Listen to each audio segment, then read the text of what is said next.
and the priority of Nasang for Rhaegar over Kharazim in draft. So there's definitely some, in terms of healers, that to be kept in mind, as if you're Tempest and you really want Kharazim, as long as he's not banned, you don't really have to prioritize him because Nasang will just simply likely take the Rhaegar, as he has been showing us in the past. So the Kerrigan ban insta-locked in. Sands is not getting that carry this time.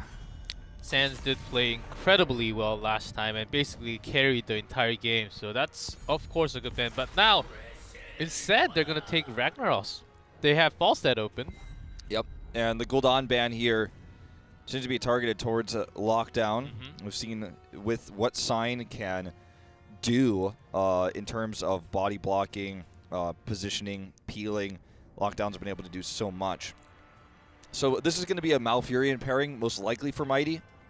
Even though I talked about Nasang's proclivity to take Rhaegar as his highest support, when Malfurion is available, he will obviously prioritize that, as every player in the world who is a healer is going to be doing. And also with combo, it can be. I was gonna say Diablo may come out, but it looks like it's gonna be in the later draft. And Zarya is still open, so that's a good pickup.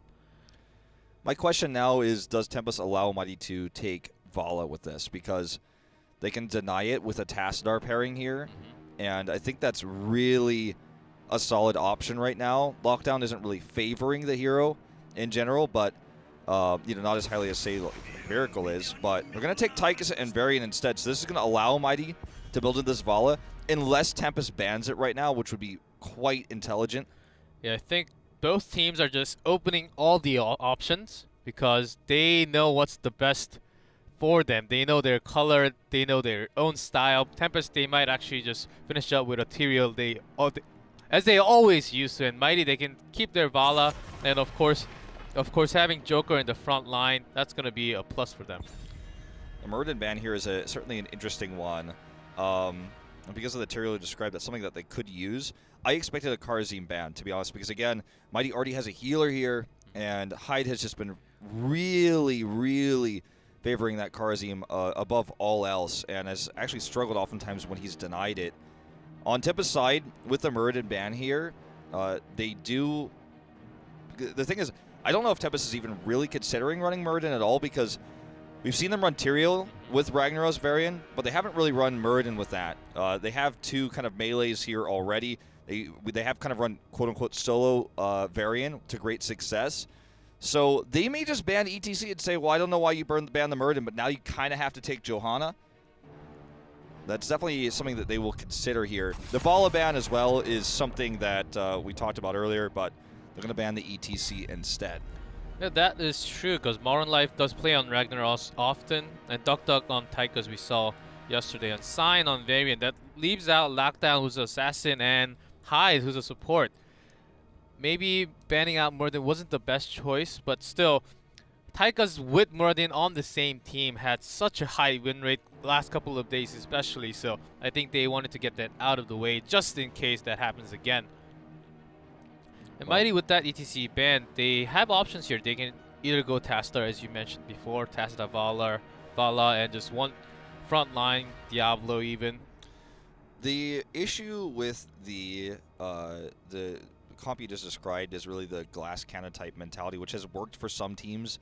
But I'm a little bit worried about that when Tempest already knows it's a possibility.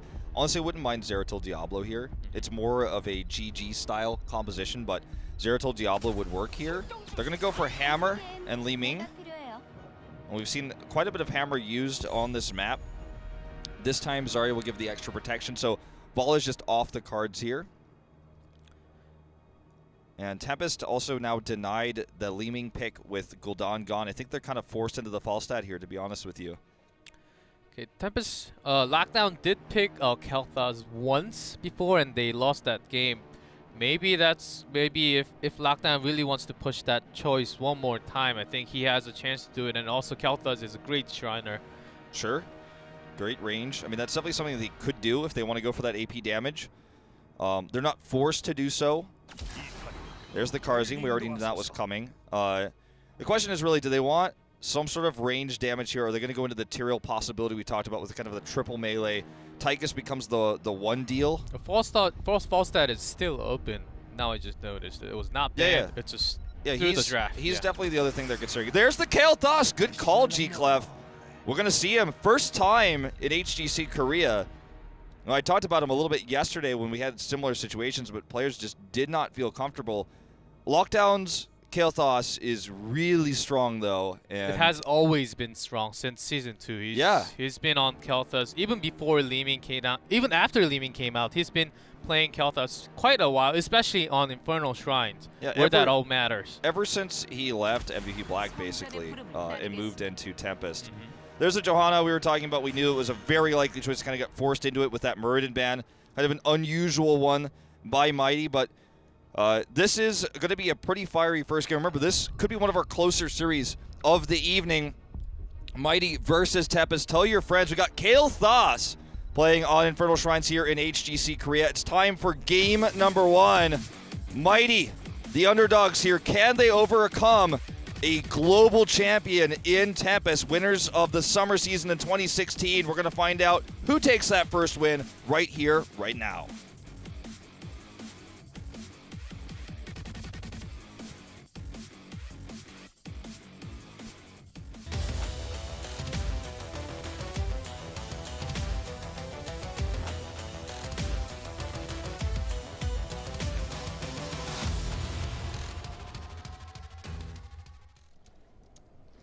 In blue, Team Mighty.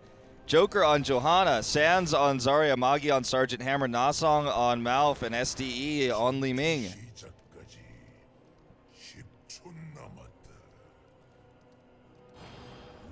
And Tempest on the right in red. Hyde on Kerazim, Duk on Tychus, Lockdown on Kael'thas, Sign on Varian, and Modern Life on Ragnaros.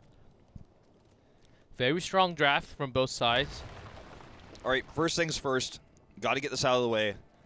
It's Convection for Kael'thas. So if Lockdown dies before he completes that talent, it's an uphill battle. He loses the 4% ability power he would have gotten from Fel Infusion, and obviously the barrier that he would have kind of as a safety net later on. With the composition that Mighty has, he doesn't need Arcane Barrier as much. There's no melee assassin that's going to come on the back lines. There's no Zeratul on the other side. He's not even really dealing with like a big heavy CC like an ETC that could come in. So I like this choice for Convection, but if he doesn't complete the talent, it doesn't get value. So that's really important. Keep an eye on that quest. Yep, and it is locked down on Kael'thas, so you do have to keep on your eye. And I really want to highlight the last pick on Mighty, which is Johanna, because against Tychus, Kerazim, Varian, there's just so much you can actually block and hold on to that thought, as Nasang does get some damage there. One more Convection stack there for Lockdown as well, onto the Sergeant Hammer. So yeah, I mean, the Johanna is going to really help counter the Tychus damage. Varian as well as really even Karzim will be quite significantly affected by this because he doesn't really have any ability damage. So it's I mean, it was the only pick they could reasonably go for, but it's a strong pick, I think, is basically the key here. Yep, and SDE nearly gets taken out. That was very close, actually, even with a teleport available. All right, this is a really aggressive move here by Magi. Signton coming here for the slow. But he does take some damage. He gets out here, he's fine, but if it were an ETC comp, that would be unacceptable. Ends up getting away with it, though, to be honest. He gets a decent amount of damage done there to that tower, so good on him for the escape. Good tricks coming out from Duk, still doing some damage, as we saw the plays from Duk. He was feeling confident, which is not his favorite hero, because he has been on Sergeant Hammer most of the time, I would say. But still, we saw him playing so great on, especially in the Odin form. He has been poking at the right time. With Ragnaros, it's just, those pokes are so powerful, you can even get kills with it. I feel like Tychus right now, I mean, just to put this into perspective, as we see the shrine is actually pretty even. Maybe I should wait till afterwards to get too deep on this. But we see Molten Core is used, and that's going to help buy Tempest some room here. But Sands is actually kind of dominating this right now. And because Mighty is more healthy overall, yes, they're going to lose a few stacks here and there to the Molten Core, but once it expires, they should win this exchange. Sign forced away here. And this is going to be a one shrine, it looks to be, for Mighty. Look at the setup they have with Magi's spider mines here as well. But look at that kill pickup from Kel'Thas. He just picked up 4. 3 left for Tempest. Let's see which team takes it. Sign is very low to being taken out. They get the Punisher, but Sign is very low. Barely walks out of there. Very impressive there by Tempest to grab those last few just at range using Kel'Thas. You know, Kel'Thas is the reason why this happened. Picked up the convection stacks, as you mentioned there as well. It's got to be getting pretty close now with how many he's been hitting all game long. But going back to Tychus, I want to talk about him for a little bit because he's risen in popularity throughout all regions right now. He started as the highest range damage, but he's really risen up quite a bit, especially after the Tassadar patch came out, where Vala's dropped down a little bit. He has the highest win rate in Korea currently of heroes that have been played often. Obviously, there are a few heroes that have played like 3 times or 4 times have 100% win rate. That doesn't really count.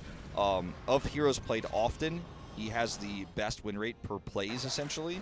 So he's getting highly valued, and he's not a hard hero to play, to be honest, and it suits Duck as a ranged flex to be able to use Science Peeling to just do consistent damage. And I like that they prioritize this. They don't try to take the Vala away. You know, they saw the Zarya and they weren't like, oh god, we got to deal with the Vala. Didn't end up even being the pick for Mighty. So I think Tempest, you know, gets a lot of value out of this. And oh boy, Sands walking into the wrong choke point here.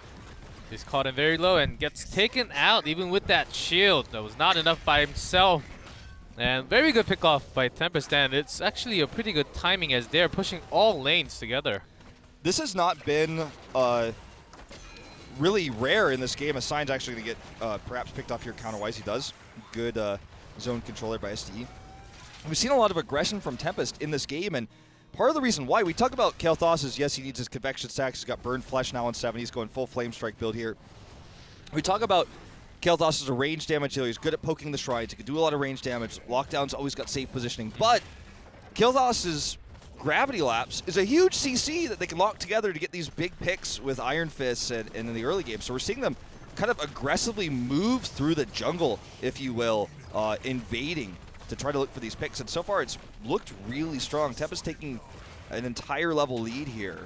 It is, and it is also a very big risk if you miss one skill shot. Its cooldown is pretty long, and after you missing that CC, Tempest does not have too many because Karazim does not have a chain that can actually have. Malfurion is taken from Mighty's side, so if that is missed, they're gonna lose the chance to really focus down on one target.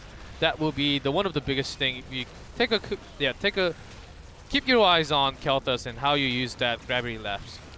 Cyan's going to come in here really aggressively. Lockdown is very low, so they're going to have to disengage for the time being. I don't know if he has a healing well available. Looks like he does. He's going to go back and tap that, rejoin the fight.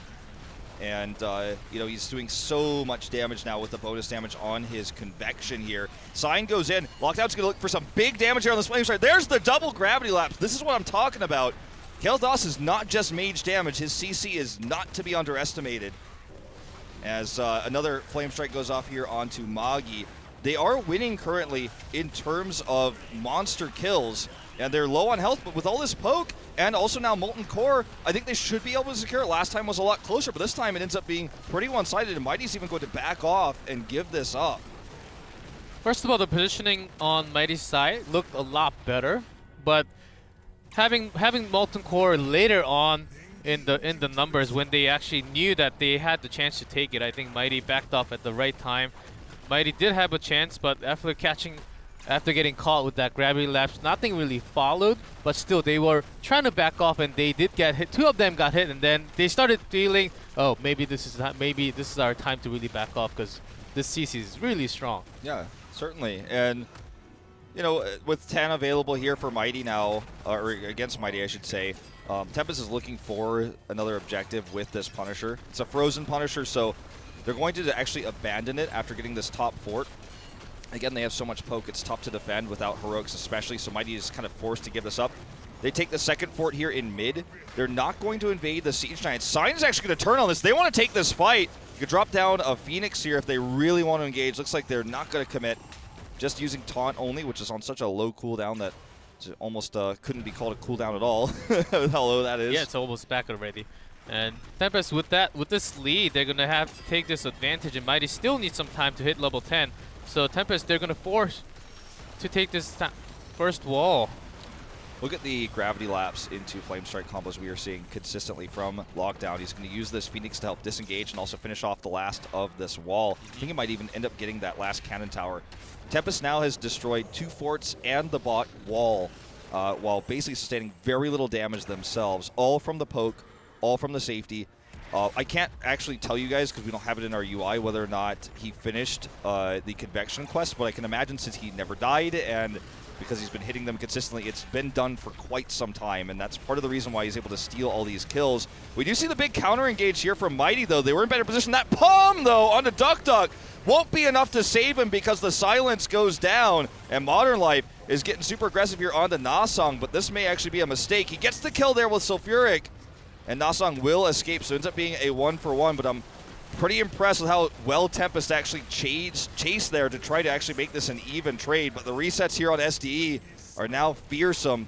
He's very low on mana, though, and it looks like Sign's going to help peel to get them out, so it's a 2-for-2 after this crazy exchange. Make that perhaps a 3-for-2 in favor of Tempest as they turn this around. Lockdown making Kael'thas look like a meta pick.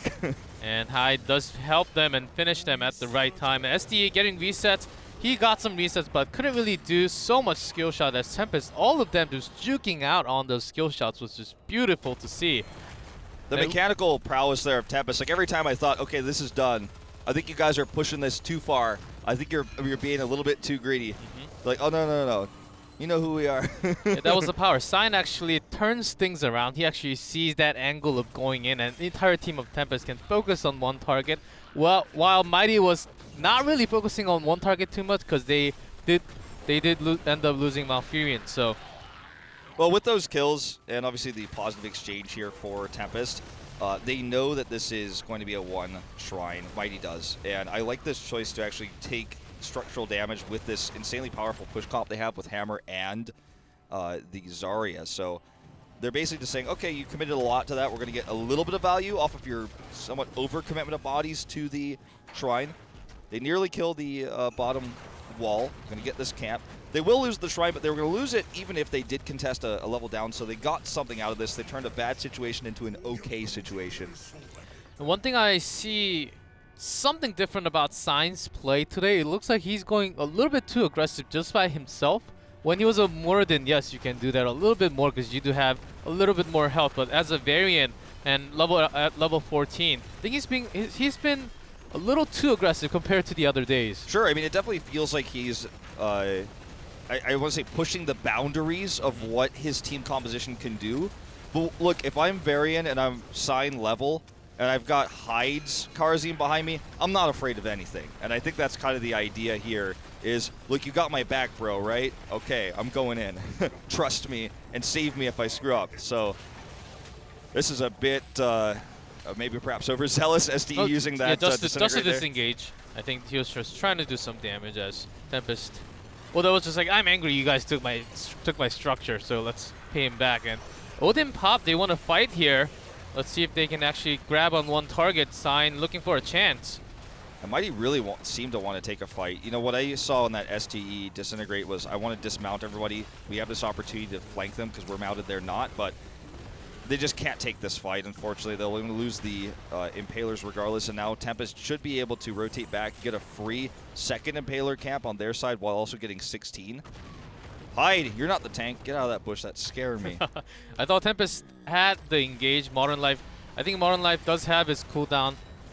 Does not have his cooldown on Molten Core. They could have forced the fight if Ragnaros was able to get in to that Molten Core on Mighty's side fort, but they actually do not choose to do that. So Tempest plays super safe. This is, I'm going 5 minutes to the convenience store, wear my seatbelt safe. What they just did here to take the Shaman camp instead, they wanted to make sure they took a talent tier up, and they will do just that now with 16. They lost an Impaler camp, but they got the more important camp, the Shaman camp. Joker is caught and killed here, and this could start to become disastrous now for Mighty. A solid disengage using that expulsion zone to escape with a nice disengaging route here by Nasong.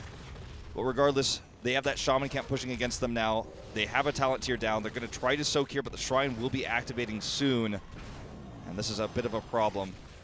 I have to say, Mighty's been playing pretty toe-to-toe with Tempest. I like the aggressive moves they're taking. They're taking chances and risks when it's appropriate. And Tempest playing pretty safe overall, just trying to maintain that talent lead and only fighting when they have it. Yeah, and then I think Tempest also realized that they are better at team fighting. They actually do focus much better. And Mighty, of course, having much more CC. We saw Zarya Expulsion Zone just not letting them going into the gates before. And that was one of the crucial things. Tempest was they were trying to get the well to heal up, but they couldn't really do that. That was one of the things that turned around the team fight before.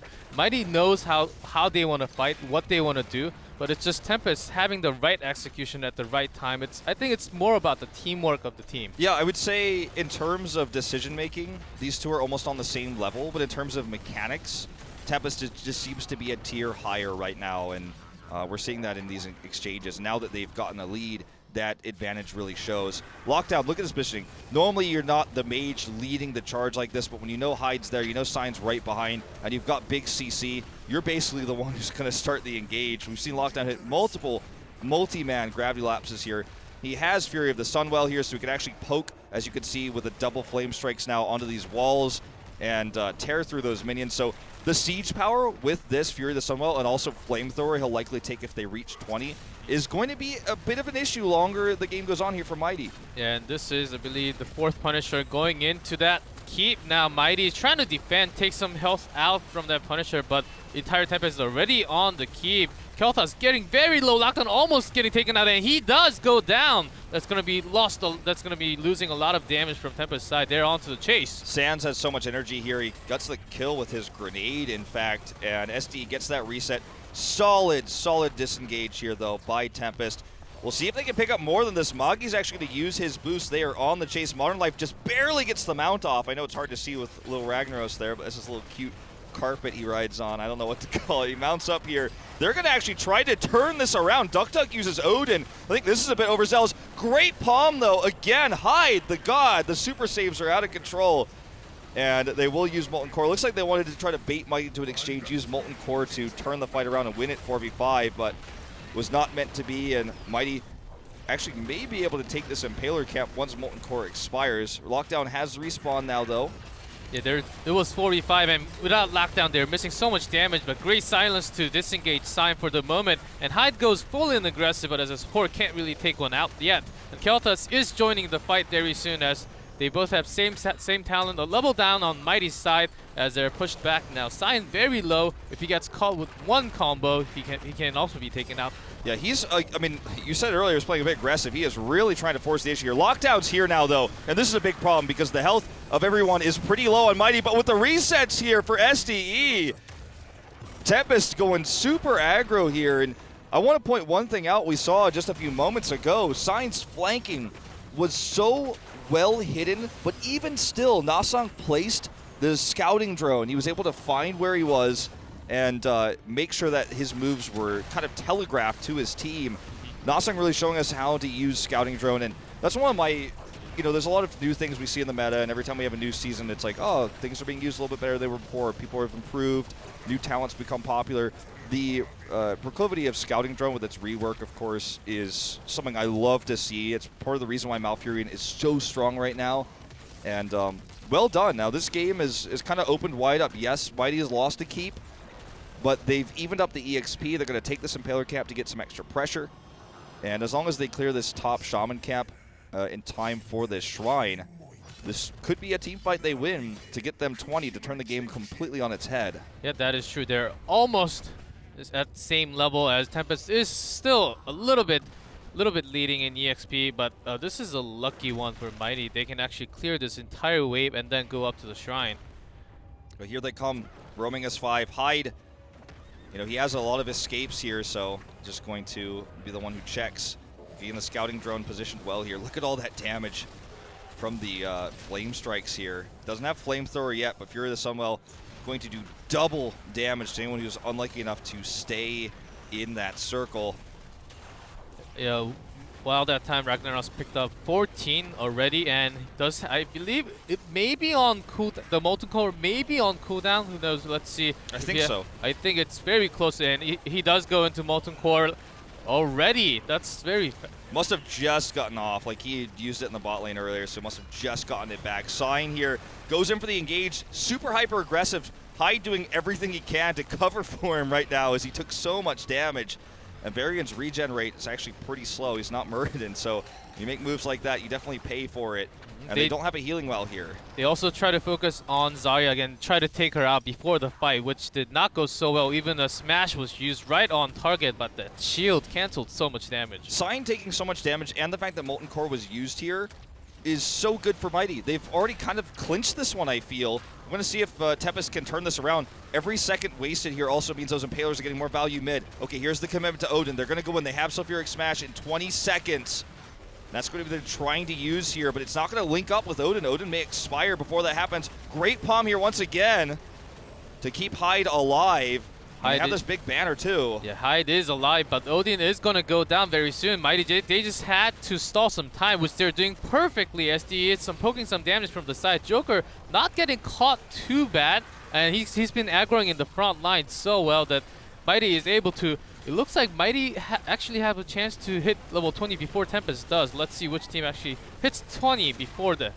Yep, Nasong is trying to do everything he can to get Moggy back up and healthy here. I think it's going to be 20 about the same time for these two teams as they're going to get that EXP here. Hyde is dead, though. Didn't have Palm this time, and this is a big issue. SDE gets 2 kills here. This is going to be a 1 shrine. In my estimation, Nasong and Sands won this fight. But their core is going down 5 catapults, 5 catapults. Yeah, they're hitting going to have that to go core. home. One has to go home. Yeah, it looks like Zarya is going home for that wave clear. She better. Someone has to. Yeah, okay. It is Johanna, but that's a lot of damage into the core. Yeah, and actually quite suddenly as well. But still, this is a big win for Mighty. They have 20 now. We are going to see Flamethrower from Kel'Thas at 20 as well, so he has that huge power spike now. And they have a lot of threatening power in terms of what they could do to the core. The fact that that keep was killed so early on makes this fight, the longer it went on for Mighty, it was worse than, I was talking about it's worse for Tempest because of the Impalers, but that's so insignificant compared to Catapult minions in the bot lane. I was going to say, though, I feel like Sands really protected everyone at the right moments there with his shielding. Here comes the Molten Core. They're going to get a big stun here on basically everybody. The Punisher comes in to help peel, though, and they save this keep for now. Molten Core is up, but that's going to go down as very soon. And Punisher is still pretty healthy, half HP, as this was a 19-minute Punisher. And bot lane still pushing for Tempest's side. If Tempest, all they have to do is Hammer gets taken out suddenly. No one else can die. No one else could die for Mighty, or it's a big problem here. Expulsion Zone is not available. It was just used, so they don't have that to help peel and disengage. They need to get out of here. And what's going to become a problem, okay, I like this commitment here, but Sign comes from the side. They're going to try to get Sands here. They find him, and they will kill him. This is a big problem. I like the flanking there. I like even using Blessed Shield there. Johanna, Joker trying to slow us down. All they have to do is dismount Mighty, and then eventually their core is going to be under attack by catapults again. Joker gets home with that Blessed Shield, though, but Tempest is going to 5-man this now. They have so much poke. They have Flamethrower. They have Sphere of the Sunwell to kind of poke at this from a distance. And Tychus, Karazim are going to go on to this. Molten Core was used to defend the mid-keep in that last engage. He doesn't have that, but they have so much else. There's already half the core dead here. Even Silence and good amount of damage going into lockdown, but Hyde keeping all of his teammates alive. This core is actually going down so fast, 40% below, and SD nearly gets taken out. Duck lockdown doing some damage, but it's all the catapult damage, and there goes the core. Game 1 going to Tempest. Getting an early keep can never be underestimated, and that extra pressure there really kind of turned the tide there. I was talking about Ragnaros. The Molten Core there used to protect that mid-keep. Also stopped Tempest from rotating down to go for that mid-keep. They didn't even have that wall completely down yet, but the Molten Core there turned the fight. He got like a 4-man stun with his first